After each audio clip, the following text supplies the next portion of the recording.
नमस्कार. मैं डॉक्टर मिलिंद साळवे, विश्वासराव नाईक कला वाणिज्य एवं बाबा नाईक विज्ञान महाविद्यालय शिराळा.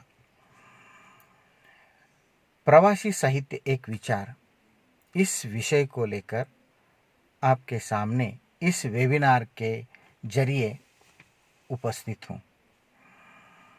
जो मैं बात रखना चाह रहा हूँ वह बात रखने वाला मैं पहला व्यक्ति नहीं हूँ, ये मैं भी मानता हूँ, आपको भी मानना होगा. प्रवासी साहित्य पर विचार करने से पहले या अपने विचार रखने से पहले मैंने इस साहित्य को समझा, इस साहित्य की परिभाषा देखी और परिभाषा देखने के पश्चात मुझे ज्ञात हुआ कि प्रवासी साहित्य हम उस साहित्य को कहते हैं जो साहित्य उन साहित्यकारों के द्वारा रचा गया है जो साहित्यकार मूल रूप में भारतीय हैं और किसी वजह से विदेश में जाकर के बस चुके हैं और विदेश में जाने के पश्चात उन्होंने अपने अनुभव, अपनी अभिव्यक्ति हिंदी में अपनी रचनाओं के जरिए पाठकों के सामने रखने का सफल प्रयास किया है. उस साहित्य को हम प्रवासी साहित्य के रूप में पहचान लेते हैं. इस दृष्टि से अगर विचार किया जाए तो मुझे ऐसा लगता है कि प्रवासी साहित्य इस साहित्य को कह करके हिंदी वालों ने इस साहित्य को बहुत ही संकुचित बना दिया है, क्योंकि भारतीय साहित्यकारों के द्वारा जिन विधाओं में रचनाएं की जाती हैं उन तमाम विधाओं में इन भारतीय विदेश में रहने वाले साहित्यकारों के द्वारा रचना की जाती हैं. वे उसी प्रकार की रचनाएं हैं जैसे भारतीय रचनाकार रच लेते हैं. इसमें कोई अंतर नहीं है. इस साहित्यकारों को देख लीजिए, इसमें बहुत सारे मशहूर साहित्यकार हैं. उनमें से अमेरिका में बसे हुए अंजना संधीर हैं, सुरेंद्रनाथ तिवारी हैं. कनाडा में बसे हुए डॉक्टर शैलजा अस्थाना हैं, डॉक्टर हंसादीप हैं. प्रोफेसर अश्विन गांधी हैं, सुमन कुमार घई हैं, सुरेश कुमार गोयल हैं, हरिशंकर आदेश हैं. खाड़ी देशों में रहने वाले उमेश शर्मा हैं, कृष्णा बिहारी हैं, पूर्णिमा वर्मन हैं, रामकृष्ण द्विवेदी मधुकर हैं, विद्याभूषण धर हैं. ब्रिटेन में तो बहुत सारे हिंदी साहित्यकार रह रहे हैं. उनमें से कुछ लोग हैं उषा राजे सक्सेना, अचला शर्मा, उषा वर्मा, कादम्बरी मेहरा, कीर्ति चौधरी, गोविंद शर्मा, जकिया जुबेर, रमेश पटेल, शैलेश अग्रवाल आदि 25 से भी अधिक साहित्यकार ब्रिटेन में हिंदी की सेवा कर रहे हैं. रूस के प्रवासी हिंदी लेखक अनिल जनविजय हैं.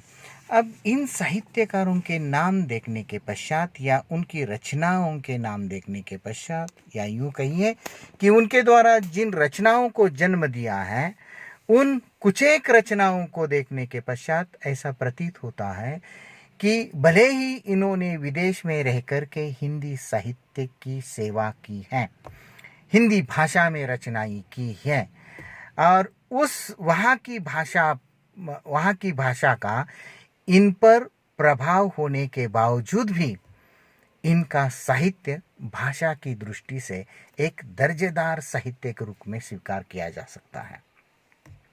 बावजूद इसके इस साहित्य को हिंदी साहित्य में ज्यों की त्यों सम्मिलित करने की बजाय इसकी एक कोटि बना दी और उस कोटि के जरिए उसे प्रवासी साहित्य के रूप में रखा गया.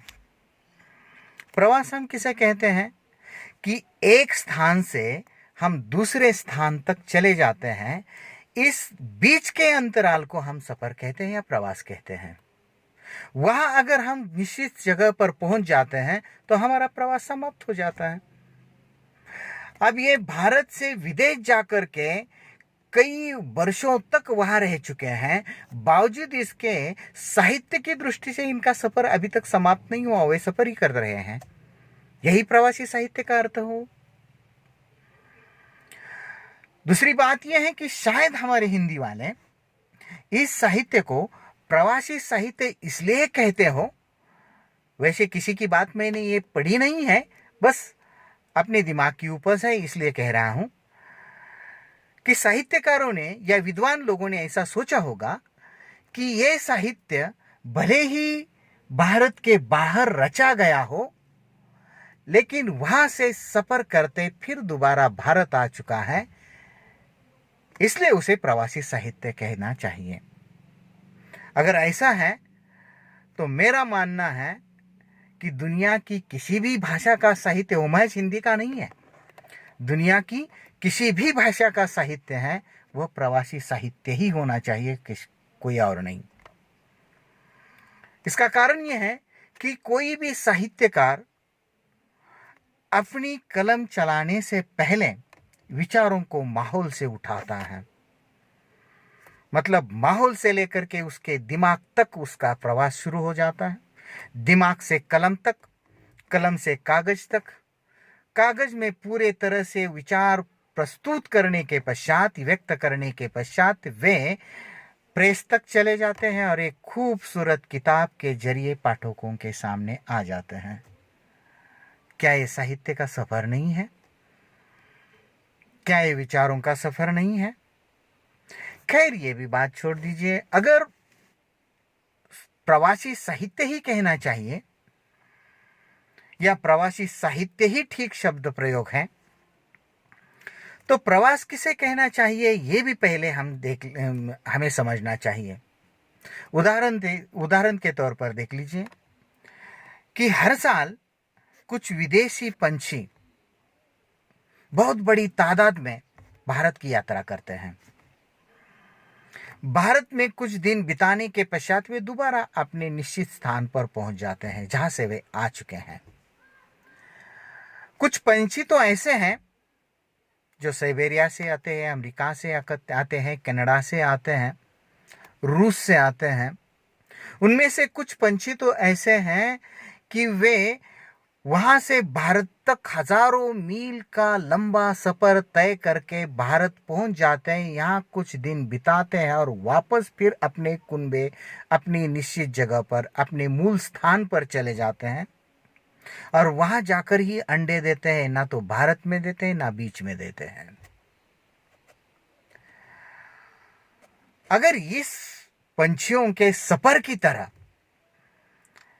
हिंदी के विदेशी साहित्यकारों के द्वारा भारत में जाकर के विदेश में रहने के बाद अगर उन्हें साहित्य का निर्माण करने की इच्छा प्रदर्शित होती है, तो वह दोबारा साहित्य की रचना करने के लिए भारत आ जाते हैं, साहित्य कृति को जन्म देते हैं और फिर वापस चले जाते हैं।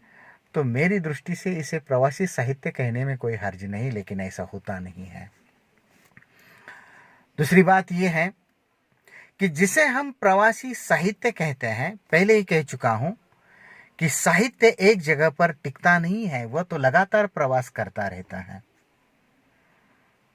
किताबों के माध्यम से, पाठकों के माध्यम से, व्याख्याता के माध्यम से। मतलब यह है कि साहित्य एक विचार है, वह विचार व्यक्ति दर व्यक्ति, सुनने वालों के जरिए, कहने वालों के जरिए, पढ़ने वालों के जरिए हमेशा सफर करता रहता है। इस दृष्टि से अगर देखा जाए तो दुनिया के सभी भाषा के साहित्य को प्रवासी साहित्य ही कहना चाहिए। फिर हिंदी के उन विदेशी साहित्यकारों को प्रवासी साहित्यकार और उनके द्वारा रचे गई साहित्य को प्रवासी साहित्य क्यों कहना चाहिए, ये मेरे समझ से बाहर है। मेरी दृष्टि में उसे केवल साहित्य रहने दिया जाए, ना तो प्रवासी साहित्य कहिए, ना विदेशी साहित्य कहिए। वह हिंदी का साहित्य है। उस साहित्य में भी हिंदी साहित्य में, उस साहित्य के द्वारा भी हिंदी साहित्य में बहुत बड़ा योगदान दिया जा चुका है। और इस योगदान की दृष्टि को अगर देखा जाए, उस योगदान को अगर देखा जाए तो निश्चित तौर पर ये हिंदी का एक सशक्त साहित्य है जिसे प्रवासी साहित्य कहकर संकुचित करने के बजाय एक विशाल दृष्टिकोण को सामने रख कर के उस साहित्य को केवल हिंदी का साहित्य समझा जाए। मैं जानता हूं कि इस विचार को सुनने के बाद कुछ लोग समर्थन भी कर सकते हैं, कुछ लोग इसकी आलोचना भी कर सकते हैं। लेकिन ठीक है, समर्थन करने वाले या आलोचना करने वाले, महत्वपूर्ण बात यह है कि दोनों विचार जरूर करेंगे इस बात पर, और विचार करना जरूरी है। दोबारा से कहूँगा कि इस साहित्य को प्रवासी साहित्य कहने की बजाय केवल हिंदी का साहित्य रहने दें। मुझे यहाँ अपने विचार रखने का मौका मिला। उन तमाम वेबिनार को अरेंज करने वाले सभी लोगों को मैं धन्यवाद देता हूँ और अपनी बात को विराम देता हूँ। धन्यवाद, शुक्रिया।